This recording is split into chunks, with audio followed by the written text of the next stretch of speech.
Hey, what's up, YouTube? It's Cholula's Comics, and I'm here bringing you part 7 of my 13 Nights of Halloween video special.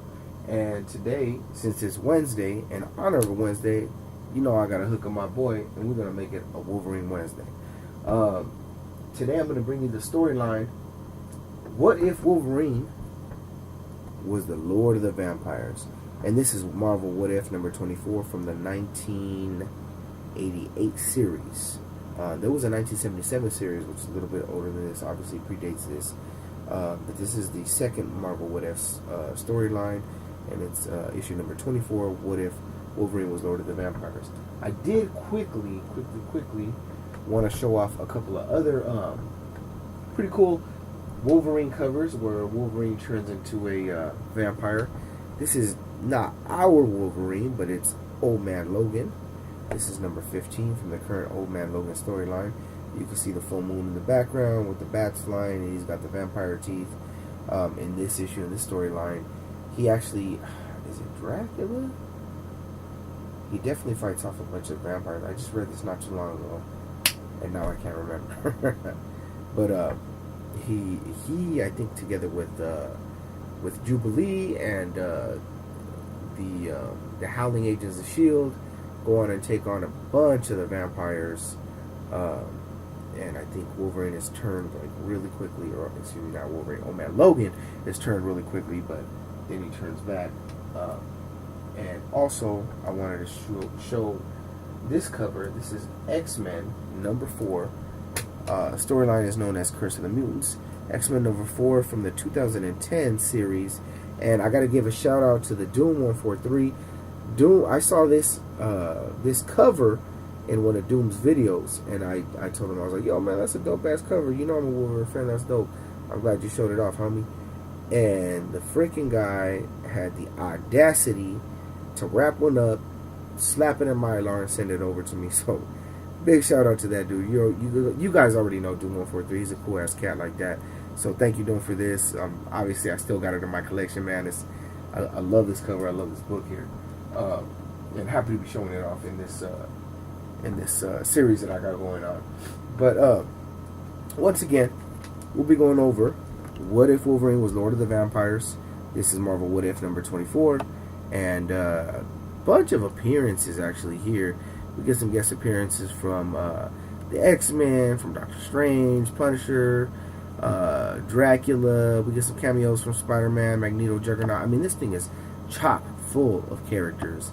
I think She-Hulk, Luke Cage, Power Man, the Fantastic Four, Hulk. Man, you guys, I'd rather just get into the story because there's so many. Kingpin, Mysterio, Elektra, the Avengers, the Submariner, Frosty, the Submariners in this.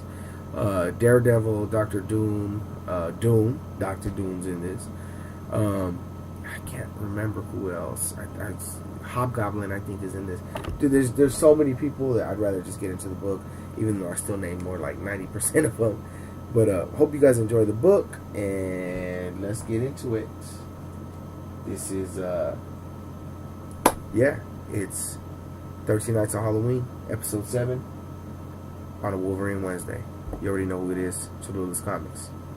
Keep stacking out comics. Like most Marvel What Ifs, the Watcher is here to ask the question, what if things had gone differently in another storyline? He gives us the rundown on how Dracula almost bested the X-Men in their first encounter.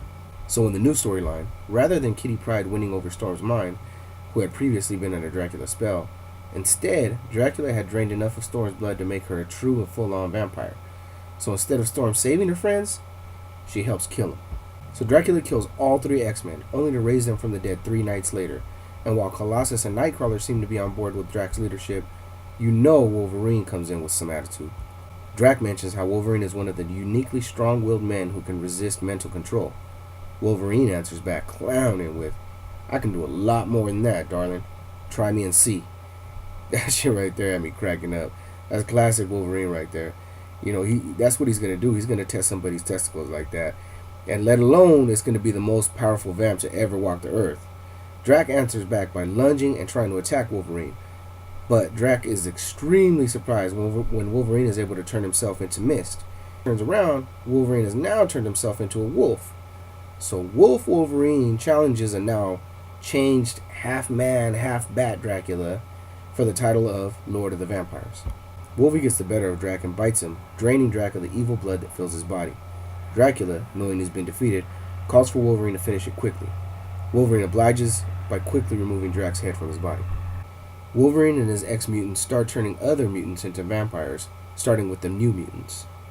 On the other hand, any mutants he sees as a threat, he just drains of their blood and leaves them to die, like all the members of the Hellfire Club and the Morlocks. Now sitting on his throne as Lord of the Vampires deep underground in New York City, in what used to be the lair of the Morlocks, Wolverine is surrounded by his advisors, Mystique and Destiny, who inform him that the only threat left to their kind is Doctor Strange and a vampire-destroying spell known as the Montesi formula. But Wolverine has plans for old Doc Strange. As we see Doc Strange patrolling the city and pondering the solution to cracking the Montesi formula, he tracks a particularly strong vampire essence coming from down below. Upon further inspection, the familiar red glow that he sees turns out to be the Scarlet Stone of Sidorak. And if that's there, he thinks, a certain someone can't be too far behind. And before he knows it, the impact of the charge of the Juggernaut shatters the Doctor's spine. The Juggernaut's next blow breaks the Doctor's neck, and the last sight Stephen Strange sees before he dies is the fangs of the Juggernaut. And upon Wolverine's command, the good Doctor's body is thrown into a crocodile pit to be eaten and digested. My dude is crazy ruthless. Wolverine and his horde slowly but surely take over New York City. He chooses some superpowered humans to allow to return and serve in his army of the undead, like Hulk, Spidey, Moon Knight, and the rest you see there. And others, like Hawkeye, Daredevil, and the entire team of the Fantastic Four, he chooses to kill off entirely. Things quickly escalate to a global level as governments around the world are on high alert due to the vampire plague that seems to spread quicker by the day. Soon we learn that while Doc Strange's body has been destroyed, his astral spirit lives on. He is encountered by his teacher, the Ancient One, who guides Steve into choosing a living human to go and retrieve the Montesi formula from his Sanctum Sanctorum. And who should be that person? But of course, the only dude left without superpowers, Frank Castle, the Punisher, who's in the middle of hunting the Blackheads, a gang of humans who serve the vampires in the hopes of one day becoming vampires themselves. They're kind of like prospects or pledges. As the Punisher agrees to help Doctor Strange, the Cloak of Levitation envelops him, as does the Spell of Protection. As the Punisher makes his way up to the Sanctum Sanctorum, it takes care of a few more probies, which seem to be just a warm-up, as the X-Vamps, Colossus, Nightcrawler, Cyclops, Storm, and the Juggernaut come out to greet him.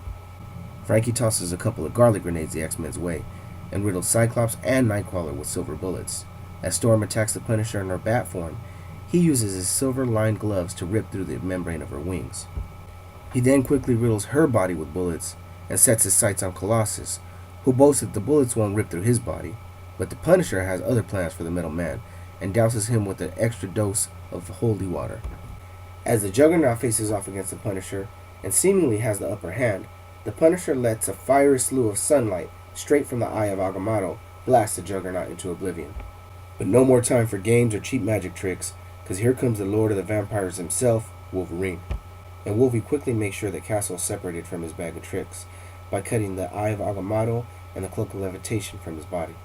Out of tricks and out of bullets, the Punisher pulls out a knife, which he's had blessed by a priest prior to these events, and pushes Wolverine through the doors of the Sanctum Sanctorum, which has a protection spell over it. But rather than destroy the Lord of the Vampires, it only weakens him. As they both make their move to get the book containing the spell, Punisher stabs Wolverine in the gut with a blessed blade, and just as he's about to deliver the finishing blow, Kitty Pryde jumps in the way of his blade and gets her head chopped clean off. Frank, distracted by the fact that he just killed a kid, lets his guard down just long enough to let an enraged Wolverine gut Frank like a fish. I think it's interesting how Frank's body lies on the floor in an almost crucified position.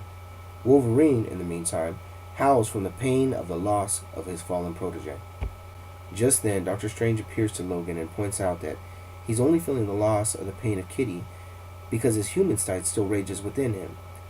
He highlights the two sides of lineage that Wolverine comes from. The dark, being Dracula, Varney, and Scython, the vampire lords who came before him, and the light side, James Hudson, Professor X, and Jean Grey. Which side will he choose? And with Doctor Strange's point hitting home, Wolverine decides to finish the job the Punisher set out to do and read the spell that destroys all vampires himself. As Wolverine finishes the spell, the rest of the superpowered vampires waste away into dust and ash. So I think it's fitting that in the end, the only one strong enough to beat the Lord of the Vampires, Wolverine, was himself. And with that, you guys, another night of 13 Nights of Halloween comes to a close, and a lightweight Wolverine Wednesday. Thank you guys for sticking with me so far. I'm going to try to get another one out tomorrow. We're going to try to shoot for, hey, it's Thursday, let's go for a Thor's Day. And we'll see what I can come up with for night 8 of my 13 Nights of Halloween. Again, thank you guys for sticking with me. It's Cholula's Comics. And until next time, keep stacking hella comics.